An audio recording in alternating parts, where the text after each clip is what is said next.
আসসালামু আলাইকুম রহমাতুল্লাহ। প্রিয় দর্শক, আজ নতুন বছরের প্রথম বৃহস্পতিবার দিনে বা রাতে যে কোনো সময় ইস্তেগফারের এই দোয়াটি চুপি চুপি অন্তত 70 বার পড়ুন। বিনিময়ে আল্লাহ তাআলা আপনার প্রতি সন্তুষ্ট হয়ে যাবেন।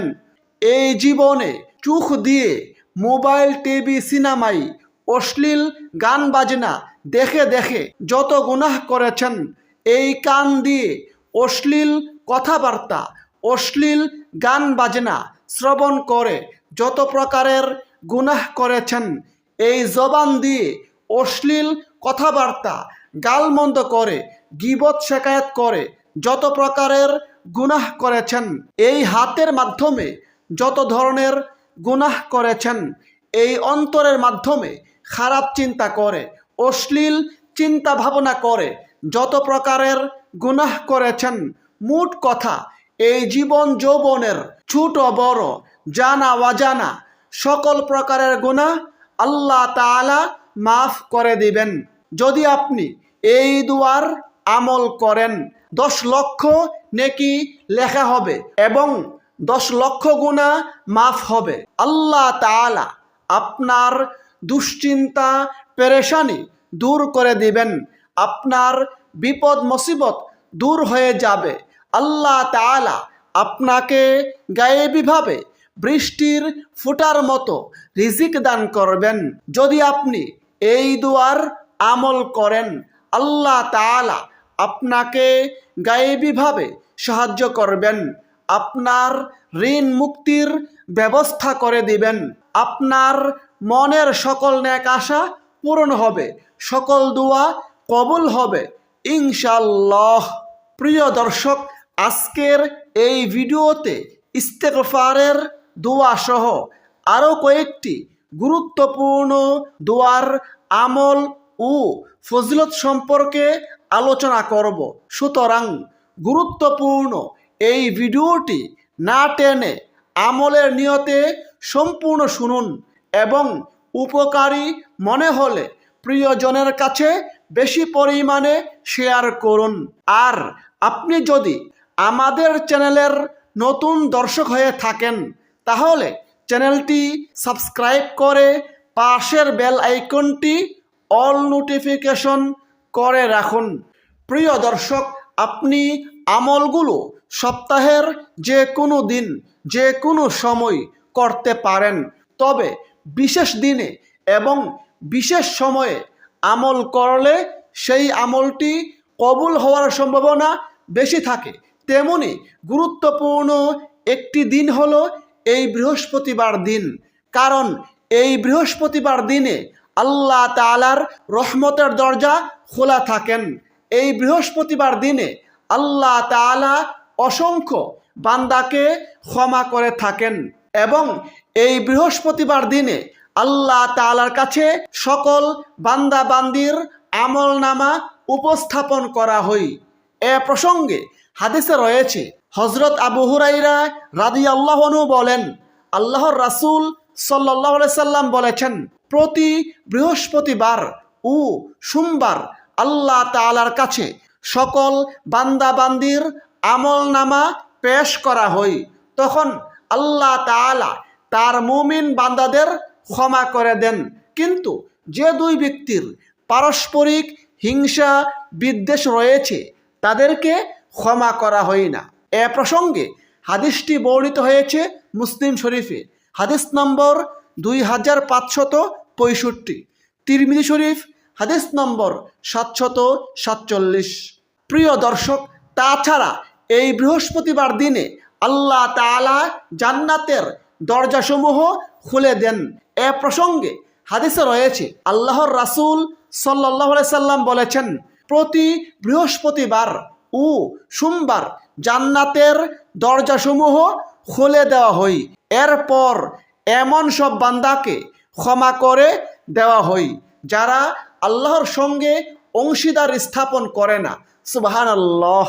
হাদিসটি বর্ণিত হয়েছে মুসলিম শরীফে, হাদিস নম্বর 6438। সুতরাং প্রিয় দর্শক, এই নতুন বছরের আজ প্রথম বৃহস্পতিবার দিনে বা রাতে যে কোনো সময়, বিশেষ করে বৃহস্পতিবার দিবাগত রাতে অবশ্যই আমলগুলো করার চেষ্টা করুন। কারণ বৃহস্পতিবার দিবাগত রাত থেকে জুমার দিন শুরু হয়ে যায়। এজন্য বৃহস্পতিবার দিবাগত রাতকে জুমার রাত বলা হয়। আর হাদিসের মাধ্যমে আমরা জানতে পারি বৃহস্পতিবার দিবাগত রাত অর্থাৎ জুমার রাতটি অনেক গুরুত্বপূর্ণ এবং ফজিলতপূর্ণ। দর্শক, আল্লাহ তাআলা আমাদের এই জীবনে দিন ও রাত দুটি ধারা রেখেছেন। এর মধ্যে কিছু দিন ও রাতকে বিশেষভাবে বরকতময় করেছেন। এতে সঠিকভাবে আমল করলে আল্লাহ তাআলা নিশ্চিতভাবে কবুল করে থাকেন। প্রিয় দর্শক, ইস্তেগফার খুবই দামি আমল, খুবই গুরুত্বপূর্ণ ফজিলতপূর্ণ আমল। ইস্তেগফারের আমলের মাধ্যমে আল্লাহ তাআলা বান্দার প্রতি সন্তুষ্ট হয়ে যান। আল্লাহ তাআলা বান্দার জীবনের সকল গুনাহ মাফ করে দেন। এ প্রসঙ্গে আল্লাহ তাআলা পবিত্র কোরআনে নিজেই ওয়াদা করে বলেছেন, যে ব্যক্তি মন্দ কাজ করবে কিংবা নিজের প্রতি জুলুম করবে তারপর আল্লাহর কাছে ক্ষমা চাইবে, সে ব্যক্তি আল্লাহকে পাবে ক্ষমাশীল ও পরম দয়ালু। সুবহানাল্লাহ। সূরা নিসা আয়াত 110। আল্লাহ তাআলা পবিত্র কোরআনের অন্য স্থানে বলেন, হে আমার বান্দারা, যারা নিজেদের প্রতি সীমাহীন জুলুম করেছ, তোমরা আল্লাহর রহমত থেকে নিরাশ হইও না। নিশ্চয়ই আল্লাহ তোমাদের সব গুনাহ ক্ষমা করবেন, তিনি ক্ষমাশীল পরম দয়ালু। সূরা জুমার আয়াত 53। আল্লাহ তাআলা ইস্তেগফারের আমলকারীকে, তাওবাকারীকে ভালোবাসেন। এ প্রসঙ্গে আল্লাহ তাআলা পবিত্র কোরআনে বলেন, নিশ্চয়ই আল্লাহ তাওবাকারীদের ও পবিত্রতা অর্জনকারীদের ভালোবাসেন। সূরা বাকারা আয়াত 222। তবে প্রিয় দর্শক, ইস্তেগফার করতে হবে মন থেকে, একনিষ্ঠভাবে। তাহলেই আল্লাহ তাআলা আমাদের ইস্তেগফার তাওবা কবুল করবেন, সেই সাথে গুনাহ খাতা মাফ করে দিবেন এবং আমাদেরকে পরকালে জান্নাত নামক নিয়ামতে প্রবেশ করাবেন। এ প্রসঙ্গে আল্লাহ তাআলা পবিত্র কোরআনে বলেন, হে ঈমানদাররা, তোমরা আল্লাহর কাছে খাঁটি তাওবা করো, আশা করা যায় তোমাদের রব তোমাদের গুনাহগুলো ক্ষমা করবেন এবং তোমাদের এমন জান্নাতে প্রবেশ করাবেন যার তলদেশে ঝর্ণাগুলো প্রবাহমান। সুবহানাল্লাহ। সূরা তাহরিম আয়াত 8। দর্শক, ইস্তেগফার এতই গুরুত্বপূর্ণ ফজিলতপূর্ণ আমল যে আমাদের প্রিয় নবী সাল্লাল্লাহু আলাইহি সাল্লাম প্রত্যেক দিন 70 থেকে 100 বারের বেশি আল্লাহ তাআলার কাছে ইস্তেগফার বা ক্ষমা প্রার্থনা করতেন। এ প্রসঙ্গে প্রিয় নবী বলেন, আল্লাহর শপথ, আমি প্রত্যেক দিন 70 বারের অধিক আল্লাহ তাআলার কাছে ইস্তেগফার বা ক্ষমা প্রার্থনা করি। সুবহানাল্লাহ। অপর হাদিসে নবীজি বলেন, তোমরা আল্লাহর কাছে ক্ষমা প্রার্থনা করো, ইস্তেগফার করো, আমি প্রত্যেক দিন 100 বারের বেশি আল্লাহ তাআলার কাছে ইস্তেগফার বা ক্ষমা প্রার্থনা করে থাকি। সুবহানাল্লাহ। তাহলে প্রিয় দর্শক, একটু চিন্তা করুন, যেই নবী ছিলেন সম্পূর্ণ নিষ্পাপ, তিনি যদি এত পরিমাণে দৈনিক ইস্তেগফার করতেন, তাহলে আমাদের মতো গুনাহগারদের জন্য কি পরিমাণে ইস্তেগফার বা তাওবা করা উচিত। দর্শক, বেশি বেশি পরিমাণে ইস্তেগফারের আমলের মাধ্যমে আল্লাহ তাআলা বান্দাকে অসংখ্য নিয়ামত ও পুরস্কার দিয়ে থাকেন। হাদিসে রয়েছে, আল্লাহর রাসূল সাল্লাল্লাহু আলাইহি সাল্লাম বলেছেন, যে ব্যক্তি ইস্তেগফারকে নিজের জন্য আবশ্যক করে নেবে, অর্থাৎ নিয়মিত বেশি বেশি পরিমাণে ইস্তেগফারের আমল করবে, আল্লাহ তাআলা তার সব দুশ্চিন্তা পেরেশানি দূর করে দিবেন। আল্লাহ তাআলা তার সব বিপদ আপদ দূর করে দিবেন এবং আল্লাহ তাআলা বেশি বেশি পরিমাণে ইস্তেগফারের আমলকারীকে এমনভাবে গায়েবী উৎস থেকে রিজিক দান করবেন যা সে কল্পনাও করতে পারবে না। সুবহানাল্লাহ। আবু দাউদ শরীফ হাদিস নম্বর 1518। দর্শক, সেক্ষেত্রে আপনি ইস্তেগফারের যে কোনো দোয়ার মাধ্যমে আমল করতে পারেন। কুরআন এবং হাদিসে ইস্তেগফারের অসংখ্য দোয়া রয়েছে। সেই সকল দোয়া থেকে আজকের এই ভিডিওতে গুরুত্বপূর্ণ একটি ইস্তেগফারের দোয়া বাংলা উচ্চারণ সহ শিখিয়ে দিচ্ছি। আপনারা চাইলে এই দোয়াটিরও আমল করতে পারেন। দোয়াটি হচ্ছে আস্তাগফিরুল্লাহ আল্লাযী লা ইলাহা ইল্লা হুয়াল হাইয়ুল কাইয়্যুম ওয়া আতুবু ইলাইহি। অর্থ, আমি আল্লাহর কাছে ক্ষমা চাই, তিনি ছাড়া প্রকৃতপক্ষে কোনো মাবুদ নেই, তিনি চিরঞ্জীব চিরস্থায়ী এবং তার কাছে তাওবা করি। দর্শক, এই দুয়ার গুরুত্ব ও ফজিলত প্রসঙ্গে হাদিসে রয়েছে, নবীজি বলেছেন, যে ব্যক্তি এই দুয়ার মাধ্যমে ইস্তেগফার করবে অর্থাৎ আল্লাহ তাআলার কাছে ক্ষমা প্রার্থনা করবে, তাওবা করবে, আল্লাহ তাআলা তাকে মাফ করে দিবেন, যদিও সে ব্যক্তি যুদ্ধক্ষেত্র থেকে পলায়নকারী হই। সুবহানাল্লাহ। এ প্রসঙ্গে হাদিসটি বর্ণিত হয়েছে আবু দাউদ শরীফে হাদিস নম্বর 1517, তিরমিজি শরীফ হাদিস নম্বর 3577। সুতরাং প্রিয় দর্শক, আজ বৃহস্পতিবার দিনে বা রাতে যে কোনো সময় ইস্তেগফারের এই দোয়াটি অন্তত 70 বার পড়ার চেষ্টা করুন।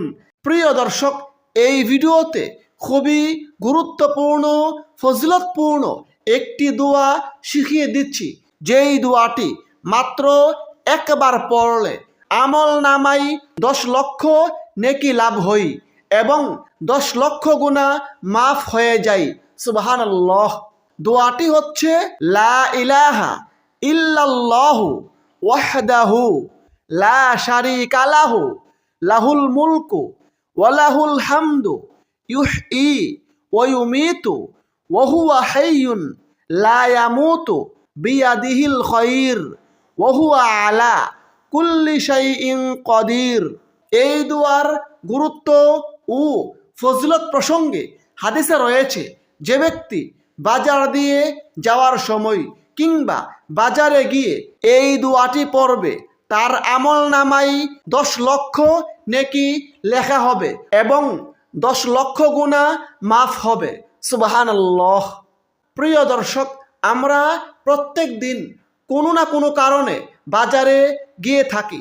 যদি আপনি বাজারে গিয়ে কষ্ট করে এই দোয়াটির আমল করেন, ইনশাআল্লাহ আপনার আমলের পাল্লা ভারী হবে, আমল নামাই 10 লক্ষ নেকি লাভ হবে এবং 10 লক্ষ গুনাহ মাফ হবে। প্রিয় দর্শক, যারা বিভিন্ন কারণে দুশ্চিন্তা পেরেশানিতে আছেন, দুশ্চিন্তা পেরেশানির কারণে যাদের কোনো কিছুই ভালো লাগে না, তারা হাদিসের শিখানো এই দোয়াটির আমল করুন। ইনশাআল্লাহ আপনার দুশ্চিন্তা পেরেশানি দূর হয়ে যাবে, বিপদ মুসিবত দূর হয়ে যাবে। দোয়াটি হচ্ছে হাসবিয়াল্লাহু লা ইলাহা ইল্লা হুয়া আলাইহি তাওয়াক্কালতু ওয়া হুয়া রব্বুল আরশিল আযীম। এই দোয়ার গুরুত্ব প্রসঙ্গে হাদিসে রয়েছে, যদি কোনো ব্যক্তি বিপদ মুসিবতের সময়, দুশ্চিন্তা পেরেশানির সময় সকাল সন্ধ্যায় এই দোয়াটি 7 বার করে পাঠ করে, তাহলে আল্লাহ তাআলা তার সকল প্রকারের দুশ্চিন্তা পেরেশানি বিপদ মুসিবত দূর করে দিবেন। সুবহানাল্লাহ।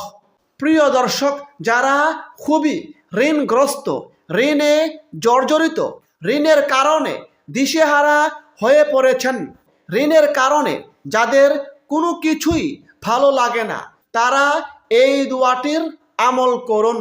ইনশাআল্লাহ আল্লাহ তাআলা আপনাকে গায়েবীভাবে সাহায্য করবেন। আল্লাহ তাআলা আপনার ঋণ মুক্তির ব্যবস্থা করে দিবেন, যদিও আপনার ঋণ পাহাড় সমপরিমাণও হই। সুবহানাল্লাহ। সেই গুরুত্বপূর্ণ দোয়াটি হচ্ছে আল্লাহুম্মা কফিনি বিহালালিকা আন হারামিকা ওয়া আগনিনি বিফাদলিকা আম্মান সিওয়াক।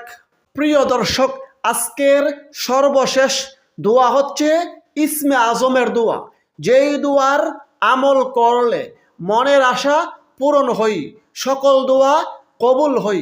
দর্শক, আমরা অনেকেই দোয়া করি, কিন্তু আমাদের দোয়া কবুল হয় না, আমাদের মনের আশা আকাঙ্ক্ষা পূরণ হয় না। হাদিসে এমন একটি গুরুত্বপূর্ণ দোয়া রয়েছে, নবীজি নিজে বলেছেন এই দোয়ার আমলের মাধ্যমে মনের আশা পূরণ হবে, সকল দোয়া কবুল হবে।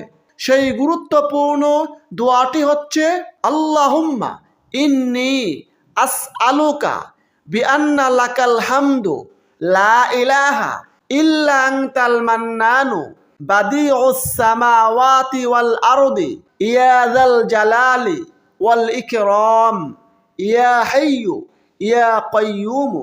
এই দোয়ার গুরুত্ব প্রসঙ্গে হাদিসে রয়েছে, একবার এক সাহাবী এই বাক্যগুলোর মাধ্যমে দোয়া করেছিলেন।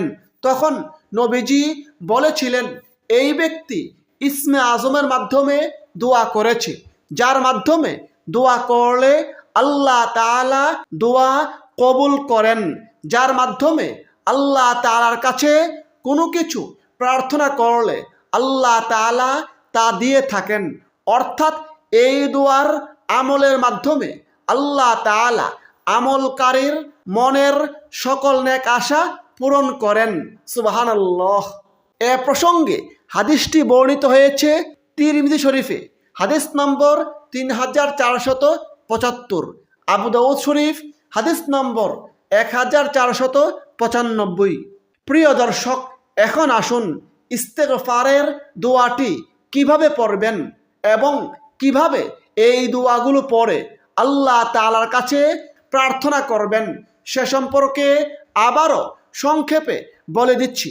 দর্শক, বৃহস্পতিবার দিনে বা রাতে যে কোনো সময় এক জায়গায় বসে চুপি চুপি মনোযোগের সঙ্গে প্রথমে ইস্তেগফারের এই দোয়াটি অন্তত 70 বার পড়ুন।